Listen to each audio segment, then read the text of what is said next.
जय हिंद प्यारे बच्चों, आज के इस वीडियो के अंदर हम क्लास 9th चैप्टर 1 और मंथली टेस्ट अप्रैल के बारे में डिस्कस करेंगे कि आपको कौन से क्वेश्चन मंथली टेस्ट में आ सकते हैं। तो सभी मैक्सिमम इम्पोर्टेंट क्वेश्चन को इस एक वीडियो के अंदर मैं डिस्कस करने वाला हूं, तो प्लीज़ वीडियो के अंत तक बने रहिए और इन्हीं में से आपको क्वेश्चन मंथली टेस्ट में देखने को मिल जाएंगे। तो आइए शुरू करते हैं। पहला question, find 5 rational numbers between 2/3 and 4/5। तो आपको 5 रेशनल नंबर फाइंड आउट करने हैं, किन दो नंबर्स के बीच में, 2/3 और 4/5 के बीच में। ठीक है, तो एक ये इंपॉर्टेंट क्वेश्चन होता है, पहले इसको करेंगे कैसे। आपने क्या करना है, 2/3 और 4/5 इनके एलसीएम लेकर इनके दोनों के डिनोमिनेटर को आपने सेम करना है।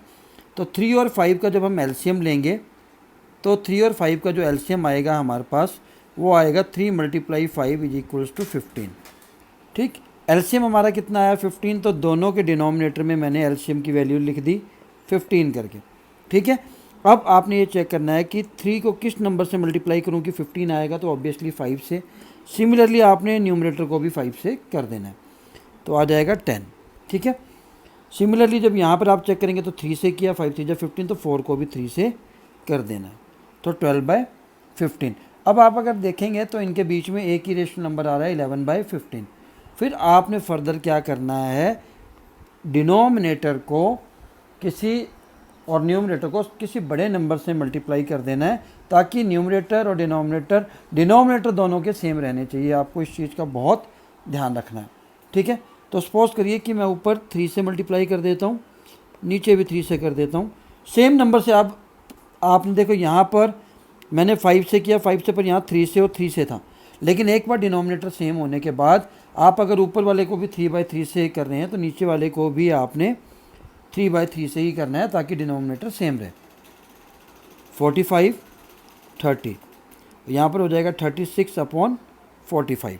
अब 30 और 36 के बीच में 5 नंबर आपको इजली मिल सकते हैं, 31/45, 32/45, 33/45, 34/45 एंड 35/45। अगर 5 से ज़्यादा पूछे होते तो हम 3 की जगह किसी और बड़े नंबर से मल्टीप्लाई कर देते। ठीक है, तो एक इंपॉर्टेंट क्वेश्चन ये 100% है, जो आपके फाइनल में भी आता है। Find the 5 rational numbers between 2 number.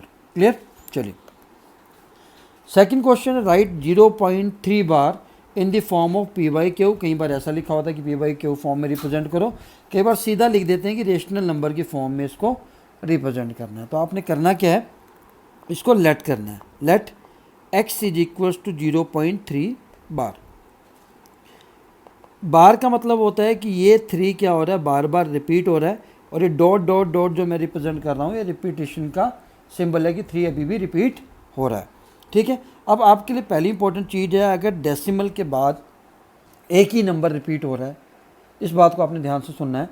अगर डेसिमल के बाद एक ही नंबर रिपीट हो रहा है, तो आपने इक्वेशन 1 को बोथ साइड 10 से मल्टीप्लाई करना है। Multiply equation 1 with 10। ठीक है, 10 से मल्टीप्लाई करूँगा तो x को 10 से किया तो 10x, दोनों साइड आपने मल्टीप्लाई करना है। और 0.3333 डॉट डॉट को भी हमने 10 से मल्टीप्लाई कर दिया। क्लियर, नेक्स्ट स्टेप में हम देखेंगे 10x। जब इसको मैं 10 से मल्टीप्लाई करूँगा तो 3.333 आ जाएगा। ठीक है, इसको ले लीजिए इक्वेशन 2, यहाँ डॉट डॉट लगा के इक्वेशन 2 ले लीजिए। इसके बाद अगला स्टेप क्या है, हर क्वेश्चन के बाद यही एक स्टेप कॉमन है। सेकंड इक्वेशन में से फर्स्ट को आपने क्या करना है, माइनस करना है। इक्वेशन 2 में से इक्वेशन 1 को आपने क्या करना है, माइनस करना है। ठीक है, तो लेफ्ट हैंड साइड वाले से लेफ्ट हैंड साइड और राइट हैंड साइड से राइट हैंड साइड। 10x में से x को माइनस कर दिया। ठीक है, और 3.333 में से 0.333 को आपने माइनस करना है। तो इसको मैं अलग से करके दिखा देता हूँ। ठीक है, डेसिमल के बाद आपने डॉट वाले नंबर सेम रखने हैं। ठीक है, तो ये पूरा कट जाएगा, यहाँ पर बचा 3.0। ठीक है, और 10x में से 1x चला गया तो बचेगा 9x, यहाँ पर बचा 3। x के साथ 9 मल्टीप्लाई में है तो दूसरी साइड जाकर चला जाएगा डिवाइड में। इसको आपने शॉर्टेस्ट फॉर्म में रिड्यूस कर देना है 1/3, तो हो गया ये P/Q फॉर्म। ठीक है, तो ये था सिंपल सा कंसेप्ट। अगर डेसिमल के बाद एक नंबर है, पहला स्टेप है आपको लेट करना है x के इक्वल, ठीक है। दूसरे स्टेप में बाहर हटाकर उसको कुछ रेपिटेशन दिखा देनी है। तीसरा स्टेप है आपका मल्टीप्लाई करना है depending upon the number of digit, repetition के कितने डिजिट रिपीट हो रहे हैं, इसमें एक डिजिट रिपीट हो रहा था तो 10 से मल्टीप्लाई कर दिया दोनों साइड। फिर सेकंड इक्वेशन बन जाएगी, सेकंड इक्वेशन में से फर्स्ट को माइनस कर देना और आपका आंसर आ जाएगा, ठीक है। आगे एक और क्वेश्चन डिस्कस करेंगे जिसके अंदर दो होंगे डिजिट के ऊपर बार, ठीक है। चलिए, तीसरा इंपॉर्टेंट क्वेश्चन यहाँ से आता है, रेशनलाइज द डिनोमिनेटर, ठीक है। इससे बहुत डिफरेंट क्वेश्चंस भी आते हैं, हाई ऑर्डर थिंकिंग क्वेश्चंस भी बनते हैं। अभी आपको बेसिक समझाने के लिए एक क्वेश्चन हम कर लेते हैं, ठीक है। डिनोमिनेटर का रेशनलाइज करना है, रेशनलाइजेशन, तो अपर नंबर को हम न्यूमरेटर कहते हैं और लोअर नंबर को हम डिनोमिनेटर कहते हैं। तो डिनोमिनेटर हमारे पास 7 + 3√3 है। तो पहले स्टेप में आपने क्या करना है, एक चीज़ का ध्यान रखना है, मल्टीप्लाई का साइन डालना है। डिनोमिनेटर के साथ जो साइन था यहाँ प्लस है, आपने यहाँ पर न्यूमरेटर और डिनोमिनेटर में माइनस साइन के साथ, मतलब ऑपोजिट साइन के साथ सेम नंबर को लिखना है, ताकि अगर आप इसको कट करो तो वही सेम चीज़ बच जाए, ठीक है। तो यहाँ तक समझ में आ गया कि जो आपका डिनोमिनेटर आपने एज इट इज़ लिखना है, बट बीच का जो साइन है वो आपने चेंज कर देना है। अगर यहाँ पर 1 - 7 3√3 होता तो मैं इसको यहाँ मल्टीप्लाई करता 7 + 3√3 से ऊपर और नीचे, ठीक है। क्लियर हो गया। चलिए, अगला स्टेप क्या करना है आपने, जब आप ध्यान से देखेंगे, ये नीचे एक जगह बन रहा है 7 + 3√3 और एक जगह बन रहा है डिनोमिनेटर में 7 - 3√3। ये हमारे पास a + b दिखा रहा है और ये हमें शो कर रहा है a - b। तो a + b और a - b का फार्मूला क्या होता है, ये आपने शो करना है टेस्ट में, a² - b²। तो ये वाली आइडेंटिटी हम यहाँ पर यूज़ करने वाले हैं डिनोमिनेटर में। सिर्फ न्यूमरेटर में तो एज इट इज़ ये पूरा डिजिट 1 से मल्टीप्लाई आएगा तो सेम एज इट इज़ रहेगा नंबर, पर नीचे a, यहाँ पर a की वैल्यू 7 है और b की 3√3, a का स्क्वायर b का स्क्वायर, ठीक है। चलिए, न्यूमरेटर में कोई चेंज नहीं आएगा, 7 - 3√3 एज इट इज़ आएगा। 7 का स्क्वायर होता है 49, ठीक है। अब इसका स्क्वायर कैसे निकालना है आपने ये देख लीजिए, ठीक है। इसका मतलब है कि 3 तो 2 बार मल्टीप्लाई होगा आपस में, √3 भी आपस में 2 बार मल्टीप्लाई होगा। क्लियर। 3 3 9 होता है और √3 अगर 2 बार मल्टीप्लाई होगा तो एक 3 बनाएगा, तो 9 × 3 यानी कि 27। 49 - 27, आगे आपने इसको माइनस करके लिख देना है, आंसर आ जाएगा 22। तो यही हमारा आंसर है, ठीक है। तो जब भी डिनोमिनेटर रेशनलाइजेशन वाला आएगा उसके अंदर आपका 99% या 100% a² - b² का फॉर्मूला बनाना है नीचे, और बनेगा भी। उसके बाद आपने सिंपली सॉल्व करना है, उसके अलावा आपने कुछ नहीं करना है। क्लियर। चलिए, next question, represent √3 √2 √9.3 on number line. √9.3 number line पर मैं डिस्क्रिप्शन में वीडियो का लिंक डाल दूंगा। इसका ऑलरेडी एक लिंक है हमारे पास, हमारा बनाया हुआ एक वीडियो ऑलरेडी है, आप उस लिंक से इस वीडियो को देख सकते हैं। इस वीडियो के अंदर हम √3 को सिंपल तरीके से समझा देते हैं। आपने करना क्या है, आपने एक लाइन लेनी है, ठीक है, नंबर लाइन लेनी है, ठीक। सेंटर में आप हमेशा क्या लेते हैं, 0, लेफ्ट हैंड साइड पर हम लेते हैं माइनस और राइट हैंड साइड पर हम लेते हैं प्लस, ठीक है। आपने ले लेना है, और हॉरिजॉन्टल लाइन कहते हैं इसको, जिसको हम एक्स एक्सिस भी कहते हैं, ठीक है। राइट हैंड साइड पर पॉजिटिव होता है और लेफ्ट हैंड साइड पर नेगेटिव होता है, ठीक है। सबसे पहला स्टेप आपने क्या करना है, ध्यान से समझना है, इस 1 के ऊपर, ठीक है, आपने डी, ये एक डॉट लगाकर डी रखना है, डी का सेंटर पॉइंट रखना है और एक 90 डिग्री का एंगल यहाँ से बना देना है, एक सीधी लाइन डी के हिसाब से। क्लियर हो गया। चलिए, उसके बाद आपने 0 के ऊपर कंपास रखनी है, कंपास की टिप, और पेंसिल रखनी है 1 पॉइंट पर, ठीक है। कंपास कहाँ रखनी है, 0 पर, पेंसिल की टिप कहाँ रखनी है, 1 के इस डॉट पर जहाँ से आपने डी बनाया, ठीक। नेक्स्ट स्टेप में आपने कंपास रखना है 1 पर, पेंसिल आपने जितनी ये पेंसिल या कंपास खोली है आपने कोशिश करनी है इसको हिलने नहीं देना है। कंपास की टिप 1 पर रखकर यहाँ पर पेंसिल से कट लगा देना है। ये भी कितनी डिस्टेंस होनी चाहिए, जितनी ये डिस्टेंस है उतना ही डिस्टेंस ये भी आपके पास होना चाहिए। क्लियर? क्योंकि जब हम √3 को देखें, √3 क्या है एक्चुअली, हम इसमें PGT लगाते हैं, पाइथागोरस थ्योरम लगाते हैं। पाइथागोरस थ्योरम होती है हमारे पास हाइपोटेन्यूज का स्क्वायर, परपेंडिकुलर का स्क्वायर प्लस बेस का स्क्वायर। ठीक, और h हम कैसे निकालते हैं, h हम निकालते हैं, स्क्वायर लग जाता है, स्क्वायर हटाएंगे तो p² + b² हो जाता है। यानी कि जो √3 है वो हमारे पास h की वैल्यू है। ठीक है, तो मुझे p और b की वैल्यू चाहिए होगी, तो √3 को मैं कैसे लिख सकता हूँ, 2 + 1। फर्दर p² b² चाहिए मुझे, है ना, तो 2 को मैं लिख सकता हूँ √2 का स्क्वायर, 1 को मैं लिख सकता हूँ 1 का स्क्वायर। एक हमारी हो गई b की वैल्यू और एक हो गई p की वैल्यू। क्लियर? तो उससे पहले हमें √3 बनाने से पहले हमें √2 बनाना पड़ेगा, क्योंकि इस क्वेश्चन में आप देख सकते हैं √2 चाहिए हमें बेस। तो ये जो अभी तक मैंने किया कि ये भी 1 और ये भी 1, आप स्केल से भी ले सकते हैं, कोई प्रॉब्लम नहीं। अगर आप डी का जनरेट नहीं चाहते, इन दोनों का डिस्टेंस 1 1 लेकर आपने ऐसे बना लेना है। फिर बाय यूजिंग द स्केल आपने इनको ज्वाइन कर देना है। जो ये आपने ज्वाइन किया, ये पॉइंट हमारा बनेगा √2। ठीक है, ज्वाइन करने के बाद क्योंकि 1 और 1, √2 मैं अभी क्लियर कर दूंगा कि √2 कैसे आता है। क्लियर? चलिए, √2 कैसे आता है, √2 h की वैल्यू है, जैसे अभी ऊपर √3 की समझाई थी। 2 को मैं कैसे लिख सकता हूँ, 1 + 1 लिख सकता हूँ, और 1 को फर्दर मैं जब स्क्वायर की फॉर्म में लिखना होगा p² + b² में, तो मैं वैसे ही लिख सकता हूँ। यानी कि p की वैल्यू 1 आ रही है और b की वैल्यू 1 आ रही है। तो दोनों मैंने देखो बेस भी 1 लिया है और परपेंडिकुलर भी 1 लिया है। यहाँ तक क्लियर हो गया?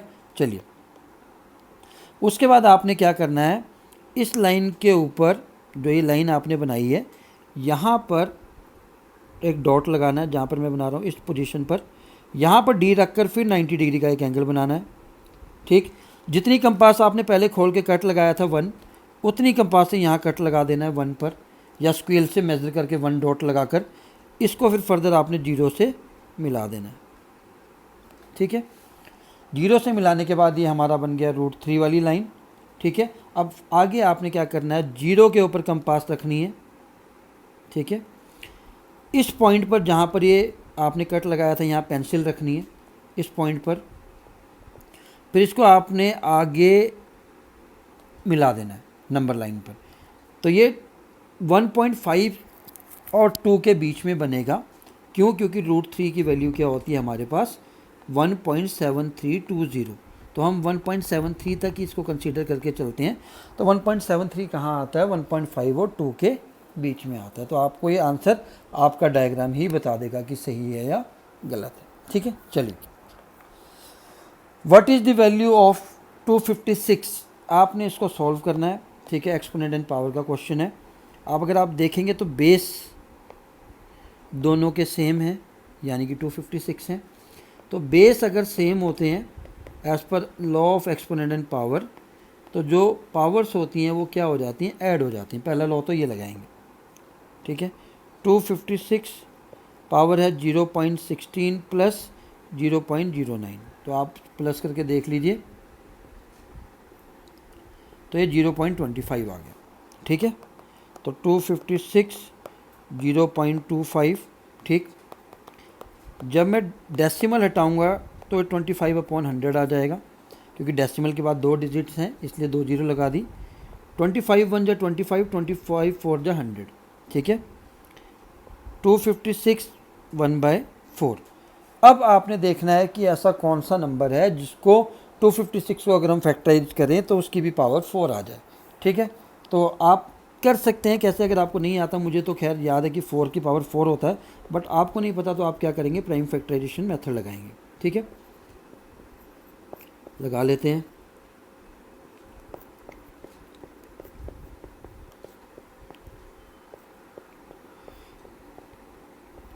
तो आप 2 काउंट कर लीजिए, 1 2 3 4, 4 पेयर बन रहे हैं 2 के, यानी कि 8 2। इसको हम लिख सकते हैं 2 की पावर 8। ठीक है, 2 की पावर 8। एक और लॉ होता है, अगर सेम बेस हैं उसकी 2 पावर्स हैं तो वो आपस में क्या हो जाती हैं, मल्टीप्लाई हो जाती हैं। तो मैं 2 पावर्स हैं इसकी, तो मैंने क्या कर दिया, मल्टीप्लाई कर दिया। ठीक है, 4 2 ज़ा 8, क्लियर। अब बचा क्या है, 2 की पावर 2, यानी कि हमारा आंसर आ गया 4। तो ये हमारा आंसर, क्लियर। तो आप ऐसे कर सकते हैं, ये क्वेश्चन भी इजी है, ठीक है। नेक्स्ट क्वेश्चन पे मूव करते हैं, सिंप्लीफाई। सिंप्लीफाई में क्या करना है, अगर तो ये दोनों सेम होते, 4 प्लस रूट 5 और 4 माइनस रूट 5, ठीक है, फिर तो आप इसके अंदर वही ए प्लस बी और ए माइनस बी वाला फार्मूला लगा देते हैं, जो होता है हमारा ए स्क्वायर माइनस बी स्क्वायर। यहाँ पर ए की वैल्यू 4 हो जाती, बी की वैल्यू रूट 5, ठीक है। तो आंसर क्या आता है, ए का स्क्वायर मतलब 4 का स्क्वायर, बी का स्क्वायर मतलब रूट 5 का स्क्वायर, ठीक है। 4 का स्क्वायर होता है हमारा 16, रूट 5 के साथ अगर स्क्वायर है तो कैंसिल हो जाता, बचा 5, आंसर आ जाता 11, ठीक है। लेकिन ये दोनों अलग अलग हैं, तो आपने क्या करना है, सिंपल सा तरीका है, ठीक है, जो आपको आसान तरीके से समझ में आए। पहले नंबर से दोनों नंबर को मल्टीप्लाई कर देना है, 4 4 दा 16 माइनस 4 रूट 3, फिर रूट 5 से दोनों को मल्टीप्लाई कर देना, 4 रूट 5 और रूट 15।